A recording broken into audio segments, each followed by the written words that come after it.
Hello students, good morning. कक्षा 10 के समस्त छात्र छात्राओं का स्वागत करता हूं। प्रिय विद्यार्थियों, आज हम गतांक से आगे पढ़ेंगे।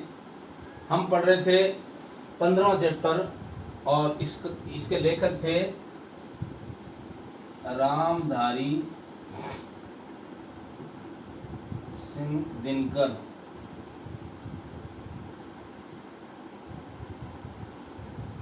इस लेसन का नाम था ईर्ष्या तू गई न मेरे मन से। ये पाठ हम पढ़ रहे थे। इस पाठ में मौलिक बातें मैंने आपको बताई। ईर्ष्या क्या चीज है जो एक बार मन में घर कर लेती है, तो किस प्रकार से आदमी को ईर्ष्या से ग्रस्त व्यक्ति किस प्रकार से अपने आप को दुखी करता है, अपने आप को कष्ट में डालता है। ईर्ष्या रखने वाला व्यक्ति कभी किसी का अहित नहीं कर सकता, लेकिन इतना तय है कि वह व्यक्ति स्वयं का अहित बहुत ज्यादा करता है। जिसके मन में ईर्ष्या पैदा हो गई, वो अंदर ही अंदर से आदमी कुढ़ता रहता है, अंदर ही अंदर जलता रहता है। अच्छा, इस ईर्ष्या के बारे में एक बात और बताइए कि यह किसी अनजान व्यक्ति के साथ हम ईर्ष्या नहीं कर सकते। जो हमारे पास में है, जो हमारा पड़ोसी है, जो हमारा रिश्तेदार है, हमारा भाई है, व्यक्ति ऐसे नजदीकी रिश्तेदारों से, नजदीकी पड़ोसियों से ईर्ष्या रखता है। जैसा मैंने आपको बताया कि कहीं बाहर घूमने गए, वहां आपने ताजमहल देखा, लेकिन आपको कहीं शाहजहां से, मुमताज महल से या इनसे कोई नफरत नहीं हुई कि यार इनके पास इतनी, या हमने कहा अंबानी से हम तुलना करें कि उनके पास बहुत पैसा, मेरी ईर्ष्या करें, नहीं कर सकते। हमारे पड़ोस में, हमारे पड़ोसी के पास कितना पैसा है, उसके पास क्या सुख सुविधाएं हैं, हमारे भाई के पास, हमारे और नजदीक रिश्तेदार के पास क्या क्या सुविधाएं जिससे हम वंचित है। ईर्ष्यालु व्यक्ति इन चीजों से कष्ट उठाता है। दिनकर जी ने यह भी बताया कि आदमी को संतुष्ट अवस्था में हमेशा रहना चाहिए, लेकिन ईर्ष्यालु व्यक्ति संतोषी प्रवृत्ति का नहीं हो सकता। वह अपने पास प्राप्त साधनों से सुखी न होकर के दूसरों के पास प्राप्त साधनों से दुखी रहता है। मेरे पास जितना कुछ है उसमें संतुष्ट रहूं, ये संतोषी मनोवृत्ति है, ये संतुष्ट रखने वाली मनोवृत्ति। लेकिन आदमी ईर्ष्यालु व्यक्ति क्या करेगा, खुद के पास जिन वस्तुओं का आनंद लेना चाहिए उससे वंचित रहता है और दूसरों के पास वो वस्तुएं देखकर मन ही मन में जलता है। तो ऐसा व्यक्ति ईर्ष्याग्रस्त हो। तो ईर्ष्या की बेटी का नाम बताया निंदा, क्योंकि जिसके मन में ईर्ष्या है तो वह एक खरा निंदक होगा। वह अपनी मन की भड़ास निकालने के लिए जिस व्यक्ति से ईर्ष्या करता है उसकी स्थान स्थान पर निंदा करेगा। ऐसा व्यक्ति अपना चारित्रिक पतन भी करता है, क्योंकि वो जगह जगह जाकर के निंदा करेगा तो लोग उसकी प्रवृत्ति और मनोवृत्ति जान जाएंगे कि इस व्यक्ति की मानसिकता ही खराब है। जहां जाता है दूसरों की निंदा करता है, बुराई करता है। तो लिहाजा वो क्या करेगा, अपने चारित्रिक पतन का जिम्मेदार स्वयं होगा। वो अपनी भड़ास निकाल करके मन में एक अजीब शांति महसूस करता है कि मैंने अपनी पीड़ा को कह दिया, अपनी दुख, यानी दूसरों जिससे ईर्ष्या करता है उसकी बुराई करके उसको लोगों की नजर में गिराना चाहता है, जो सबसे बड़ी बेवकूफी है उसकी। मैं अपने पड़ोसी के पास धन, वैभव, संपदा देख करके उससे ईर्ष्या करता हूँ, उसकी निंदा स्थान स्थान पर करता हूँ, तो लोग तो जानते हैं कि मैं अच्छा था या वो अच्छा है। तो जब हम ईर्ष्या करते हैं तो हम उसकी निंदा भी करते हैं। तो अब आगे आगे देखिए, अब इसमें क्या ईर्ष्या के बारे में और कुछ बताया, मैं आपको बता रहा हूं। यहां तक हमने पढ़ा कि यह भी कि वे निंदा करने में संयम और शक्ति का अपव्यय नहीं करते, तो आज उनका स्थान कहां होता। वो व्यक्ति ईर्ष्यालु प्रवृत्ति का, वो जगह जगह जाकर के अपने उस जिसे ईर्ष्या रखता है उसकी निंदा करता है। आप सोचो कि जितना वक्त वो निंदा करने में जाया कर रहा है, उतना वक्त यदि अपने कर्म क्षेत्र में लगाता, श्रेष्ठ सुकर्मों में लगाता, तो शायद उसका स्थान कुछ आगे निकल जाता, या फिर भी वो वांछित स्थान को प्राप्त कर लेता अगर वो कर्म क्षेत्र में लगा रहता। लेकिन उसने तो क्या किया, वो एक श्रेष्ठ किस्म का निंदक है, ये भी व्यंग्य है। तो उसने तो क्या किया कि वो निंदा में अपना समय निकाला, तो उसका परिणाम क्या हुआ, उसका समय जाया होता गया, उसका कोई परिणाम नहीं निकला, बल्कि वो अपने उस आगे बढ़ने की बजाय जीवन में पीछे आता गया। आगे देखिए, चिंता को लोग चिता कहते हैं। बहुत अच्छी बात है चिंता करना, क्योंकि इसमें एक बहुत खास बात बताइए कि चिता तो आदमी को मरने के बाद जलाती है, लेकिन चिंता तो आदमी को जीते ही जलाती है। चिंता को लोग चिता कहते हैं। जिसे किसी प्रचंड चिंता ने पकड़ लिया है, उस बेचारे की जिंदगी खराब हो जाती है। जो व्यक्ति चिंता में रहता हर समय, उसकी जिंदगी खराब है। किंतु ईर्ष्या शायद फिर चिंता से भी बदतर चीज है। अब आप सोचिए, चिंता तो बदतर होते बुरी है, लेकिन ईर्ष्या नामक जो मनोवृत्ति तुम्हारे मन में आ गई, वो तो चिंता से भी बदतर है, बदतर, उससे भी ज्यादा बुरी। क्योंकि वह मनुष्य के मौलिक गुणों को कुंठित बना डालती है, मार डालती है मौलिक गुणों को। ईर्ष्या होने से आपके अंदर जो अच्छे अच्छे गुण थे उनका भी पतन हो जाता है, उनका भी हनन हो जाता है। और ईर्ष्याग्रस्त व्यक्ति सदैव अपने मौलिक गुणों को भूल करके दूसरों की निंदा में या अपना स्थान जो है उसको पतनोन्मुख कर लेता है, बना लेता है। मृत्यु शायद फिर भी श्रेष्ठ है। वनिस्पत शब्द है तुलना में, वनिस्पत तुलना या अपेक्षा, तुलना या अपेक्षा में। तो क्या कहा कि मृत्यु शायद फिर भी श्रेष्ठ है वनिस्पत इसके कि हमें अपने गुणों को कुंठित बनाकर जीना पड़े। हमें यदि अपने मौलिक गुणों को मारना पड़े, उससे बात ज्यादा बढ़िया तो मृत्यु आ जाए। आप में प्रेम, दया, करुणा, अहिंसा, सत्य, ये सब अच्छे मौलिक गुण हैं, लेकिन चूंकि आप ईर्ष्या से ग्रस्त है, लिहाजा आपको इन अच्छे गुणों को मारना पड़ रहा है। उससे बढ़िया तो मृत्यु आ जाए। यदि हमें अपने वास्तविक जीवन को भूल करके एक दिखावटीपन जीवन जीना को मजबूर होना पड़े खाली ईर्ष्यावश, तो उससे श्रेष्ठ तो मृत्यु है। तो कह रहे हैं चिंता दग्ध व्यक्ति समाज की दया का पात्र है। चिंता दग्ध, चिंता में जला हुआ, दग्ध कहते हैं जलना, चिंता से जल रहा या जला हुआ एक ही बात है। जो चिंता में निमग्न है, ऐसा व्यक्ति चिंता से जल रहा है, वो समाज में दया का पात्र है। किंतु ईर्ष्या से जला भुना आदमी जहर की चलती फिरती गठरी के समान है, जो हर जगह वायु को दूषित करती फिरती है। देखो, चिंताग्रस्त आदमी, समाज उस पर दया करता है कि यार इसको किस बात की चिंता है, इसको चिंता से मुक्त कैसे करवाया जाए, इस बारे में विचार विमर्श भी होता है। लेकिन आप सोच लो कि जो ईर्ष्या से ग्रस्त व्यक्ति है, वो तो जहर की गठरी के समान है। वो जहां जाएगा विषाक्त वातावरण पैदा करेगा। वायु को प्रदूषित करने का मतलब क्या हो गया कि जहां जाएगा अपनी की मन की भड़ास निकालने के लिए झूठ भी बोलेगा, असत्य भाषण करके दूसरों को उनकी नजरों में गिराने का प्रयास करेगा। लेकिन दूसरे भी दिमाग रखते हैं, उनके अंदर भी सोच विचार की शक्ति है, तो समझ जाएंगे जो निंदक व्यक्ति है वो किस कारण से अमुक व्यक्ति की निंदा कर रहा है। ऐसा व्यक्ति जहर की गठरी के समान बताया गया। ईर्ष्या मनुष्य का चारित्रिक दोष नहीं है। चरित्र में नहीं होता है तो हम पैदा करते हैं, प्रत्युत इससे मनुष्य के आनंद में भी बाधा पड़ती है। आपके आनंद में बाधा पड़ती है। आगे सुनिए आप कैसे। जब भी मनुष्य के हृदय में ईर्ष्या का उदय होता है, सामने का सुख उसे मध्यम सा दिखने लगता है। ईर्ष्या का उदय होते ही आपको सुख मध्यम लगने लग जाएगा। आपका सुख किसी मायने नहीं रखेगा, कोई मतलब नहीं उसका। पक्षियों के गीत में जादू नहीं रह जाता, फूल तो ऐसे हो जाते हैं मानो देखने के योग्य नहीं है। अब जो पक्षी गाते कलरव करते हैं, आदमी चिंता मुक्त रहता है, ईर्ष्या मुक्त रहता है, उसी को प्राकृतिक छटाओं का आनंद मिल पाता है। जो व्यक्ति चिंता से दग्ध है, ईर्ष्या से जल रहा है, ऐसा व्यक्ति इन वस्तुओं का आनंद नहीं ले पाता। कैसे बादल गिर रहे हैं, चिड़िया उड़ रही है, पक्षी बोल रहे हैं, मोर बोल रहा है, ये सब उसके लिए बेकार हो गया, क्योंकि उसकी मानसिकता में केवल वो द्वेष है, वो ईर्ष्या है, वो पीड़ा है, वो कसक है।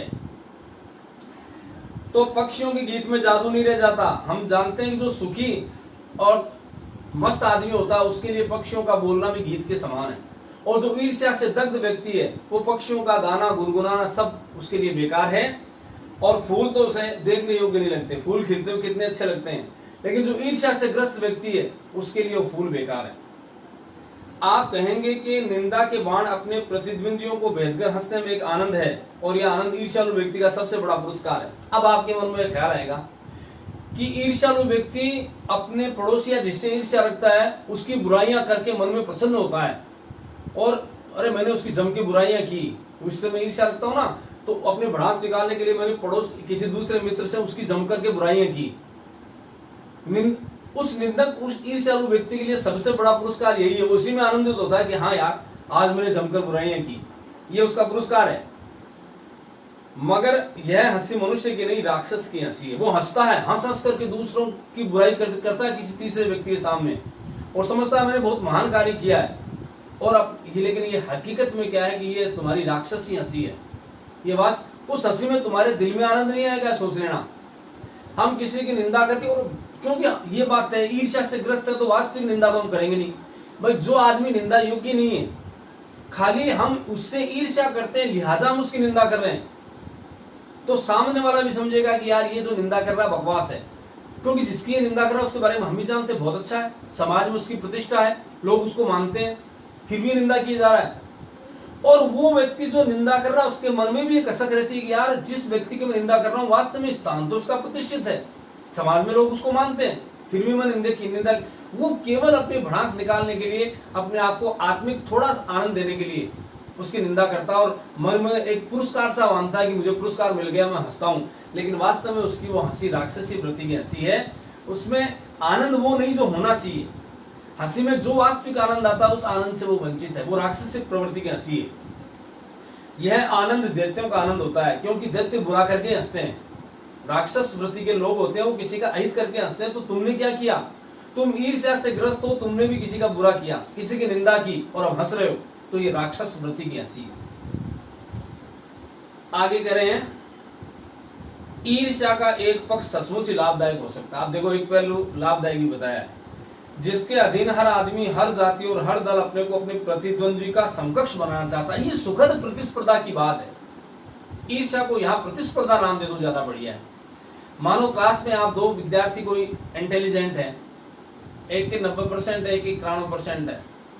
अब दोनों प्रतिस्पर्धा करेंगे कि यार अगली बार मैं 91 से प्लस हो जाऊं, 95 हो जाऊं। वो सोचता है कि मैं 95 हो जाऊं। ये 95 के चक्कर में दोनों खूब मेहनत करते हैं। ये स्वस्थ प्रतिस्पर्धा है, ईर्ष्या नहीं है।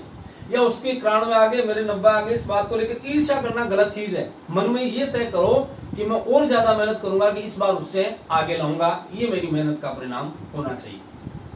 तो कह रहे हैं ईर्ष्या का एक पक्ष सचमुच लाभदायक हो सकता है, जिसके अधीन हर आदमी, हर जाति और हर दल अपने को अपने प्रतिद्वंदी का समकक्ष मानी समान,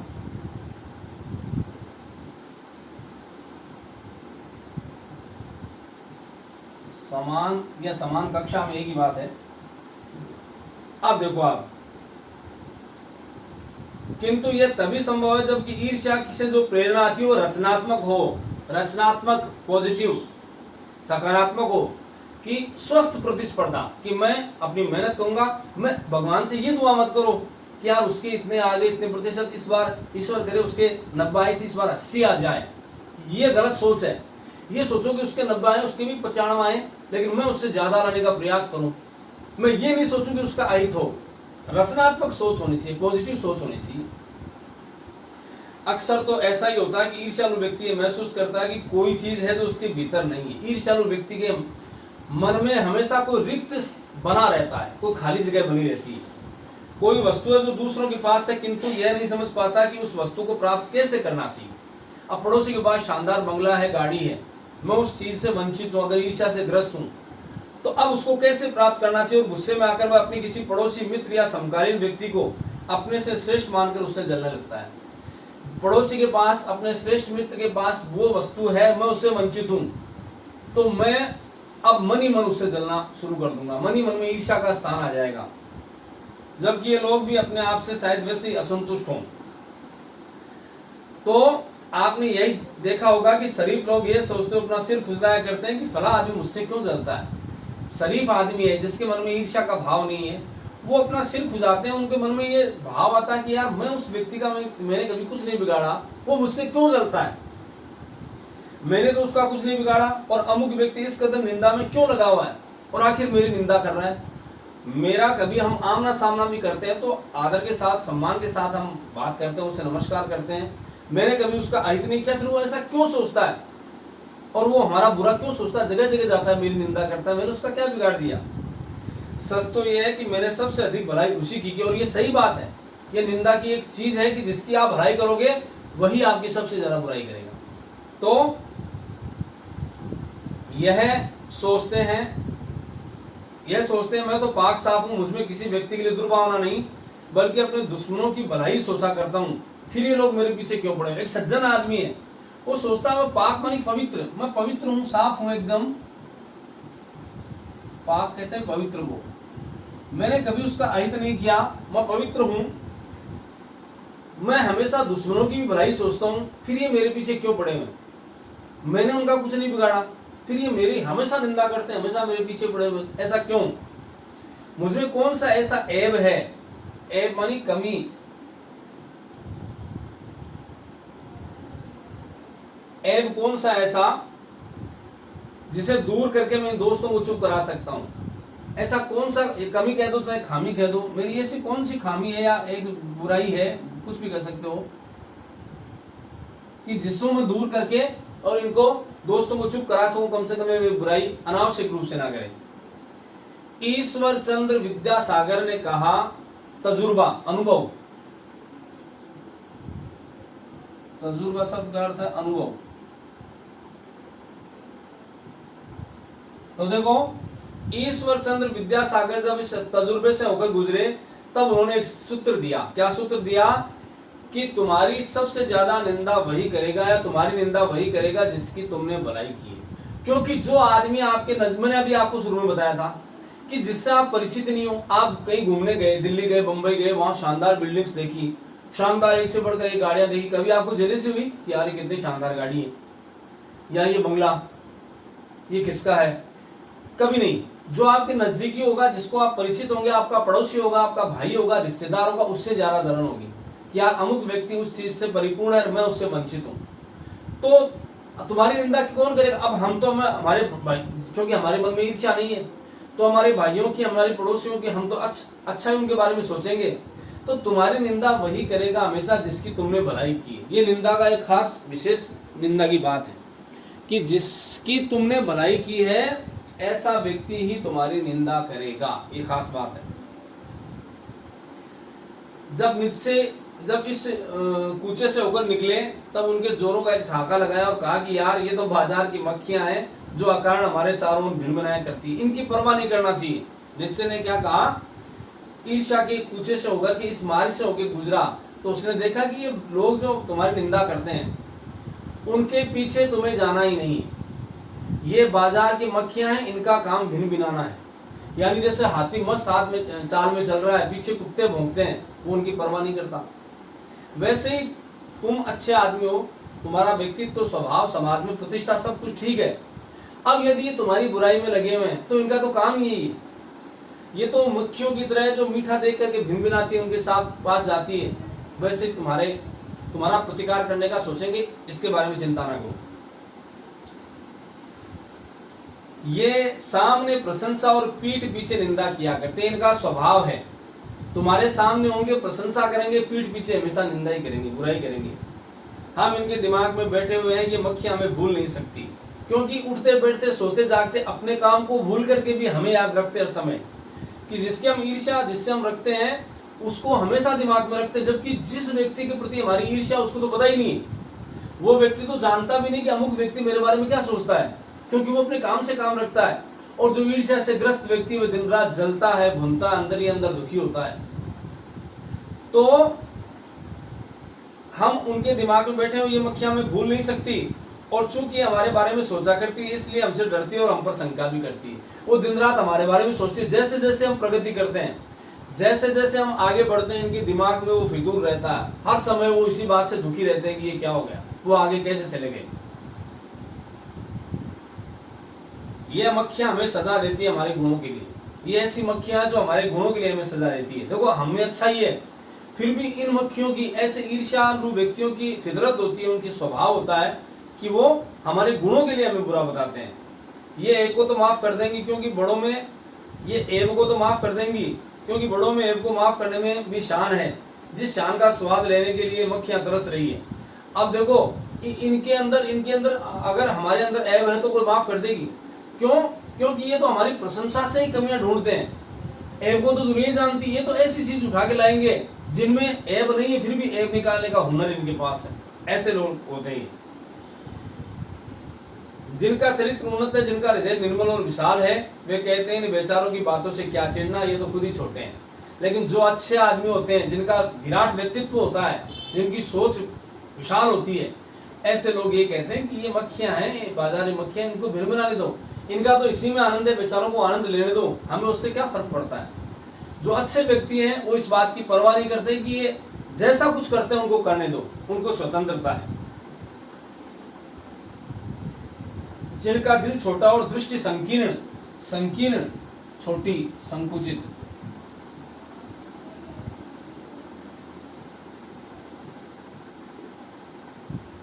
जिनकी दृष्टि और दिल संकुचित होता है वे मानते हैं कि जितनी भी बड़ी हस्तियां उनकी निंदा ठीक है। जो ओछे स्वभाव के लोग होते हैं वो अपने से बड़ी हस्तियां उनकी निंदा करने में आनंद भोगते हैं, उसी में उनको आनंद आता है।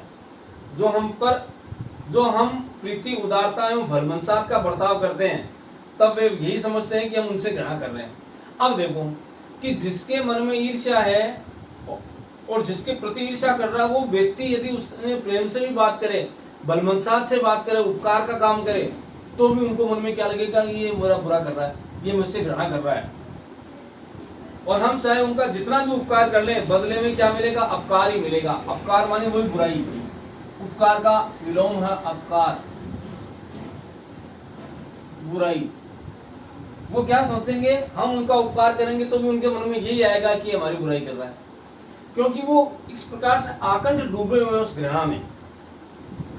दरअसल हम जो उनकी निंदा का जवाब नहीं देकर चुप्पी साधे रहते हैं उसे भी वे हमारा अहंकार समझते हैं। ये खास बात और देखो, अब निंदक आदमी हमारी बुराई कर रहा है या वो ईर्ष्यालु व्यक्ति हमारी बुराई कर रहा है, एक श्रेष्ठ व्यक्ति जो अच्छा व्यक्ति है वो क्या करेगा?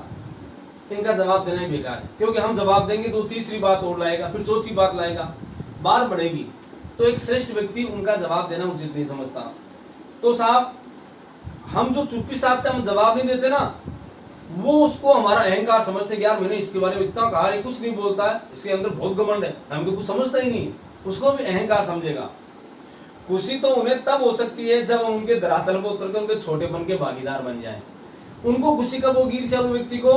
कि जिससे ईर्ष्या रख रहा वो व्यक्ति उसके धरातल, उसके समकक्ष आ जाए, उसके बराबर आ जाए और उससे वैसे ही वाद विवाद करे, उससे वैसे ही उत्तर प्रत्युत्तर करे, तब उनको आनंद आता है कि वो कुछ बात कहे तो उसका जवाब जोरदार तरीके से दूं।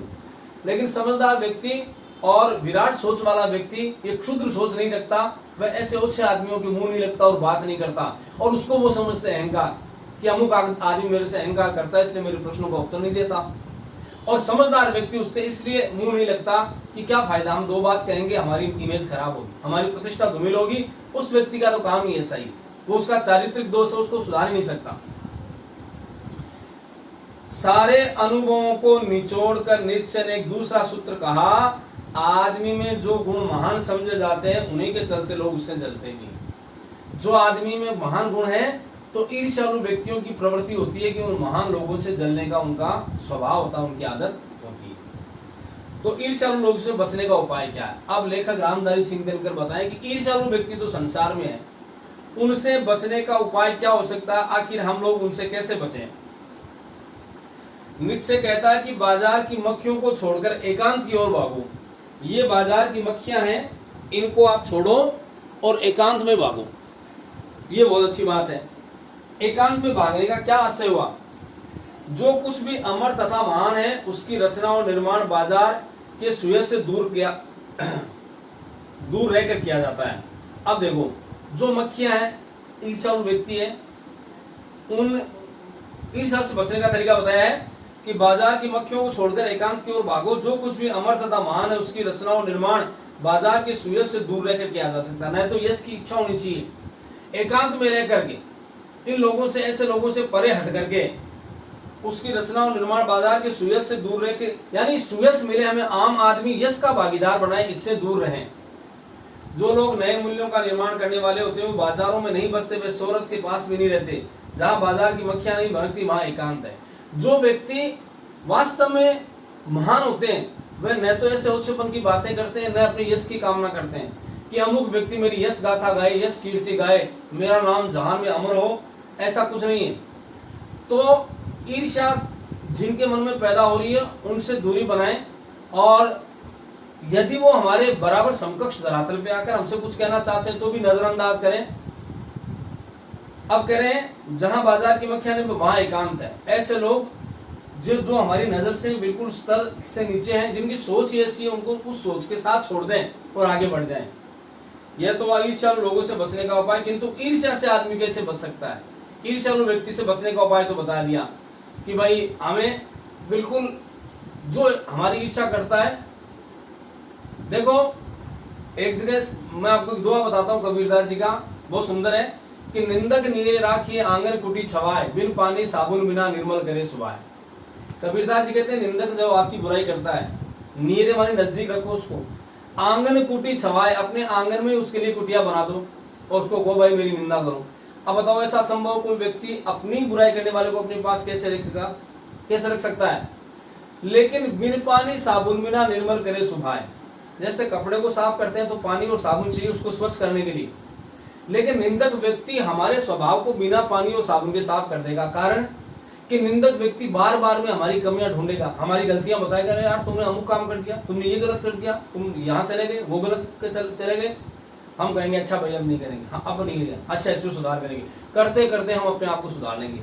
वैसे ही ईर्ष्यालु व्यक्ति के साथ होना चाहिए। ईर्ष्यालु व्यक्ति हमारी कमियां निकालता है तो हम कहेंगे अच्छा भाई उसने बताया, इस बार हम इस चीज को छोड़ेंगे या ऐसा नहीं करेंगे। जो अपने मन को भी लगे कि हम गलत कर रहे थे, छोड़ दीजिए उसको।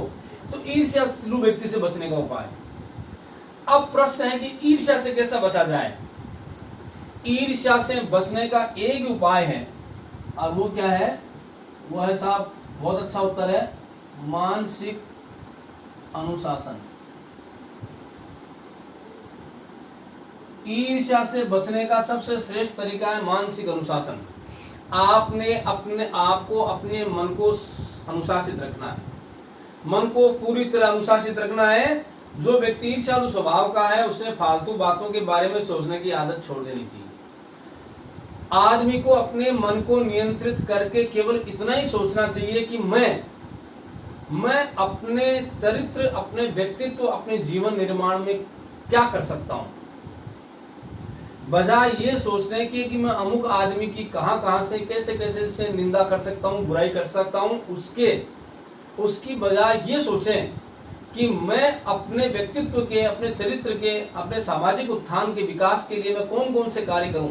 मुझे रचनात्मक कार्यों में पूर्ण समर्पण भाव से लगना चाहिए। मैं जितना समय उसकी निंदा करने में लगाता हूं, उसकी ईर्ष्या के कारण उससे जलने में लगाता हूं, उतना वक्त यदि मैं आत्म निर्माण में करूं, आत्मचरित्र निर्माण में करूं, मैं अपने धंधे में करूं, काम में करूं, संलग्न हो जाऊं पूरी तरह, तो शायद मैं अपने आप को, आत्म अनुशासन जरूरी है, अपने को अनुशासित रखिए। मैं जहां हूं साईं इतना दीजिए जहां मैं कुटुंब समाज में भी भूखा ना रहूं, साधु न भूखा जाए। ईश्वर से प्रार्थना कर दीजिए कि मेरे पास जितना है ईश्वर आपने दिया वो आपका प्रसाद है, मैं उसको ग्रहण करता हूं, बस मेरे को रोटी कपड़ा मकान मिलता रहे, आपका आशीर्वाद चलता रहे, और मुझे इच्छा नहीं है। फिर भगवान यदि तुम पर प्रसन्न होकर तुम्हें और कुछ देते हैं तो सहज स्वीकार कीजिए, लेकिन ऐसा क्यों करते हैं कि मेरे को इतना दिया उसको इतना दे दिया। इस चीज से बचिए, यही आत्म अनुशासन सिखाता है। उसे यह भी पता लगाना चाहिए कि जिस अभाव के कारण वो ईर्ष्यालु बन गया उसकी पूर्ति का रचनात्मक तरीका क्या है। मैं ईर्ष्यालु बना किस कारण से बना, कौन सा ऐसा अभाव था जिस अभाव के कारण मुझे ईर्ष्या मेरे मन में घर कर गई। अब ईर्ष्या से निकलने का तरीका क्या है? अब उस ईर्ष्या से मैं रचनात्मक कार्य में अपने आप को संलग्न कर दूं, उस ईर्ष्या से बचने का यही तरीका है। जिस दिन उसके भीतर ये जिज्ञासा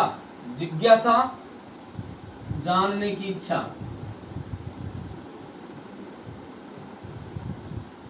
जानने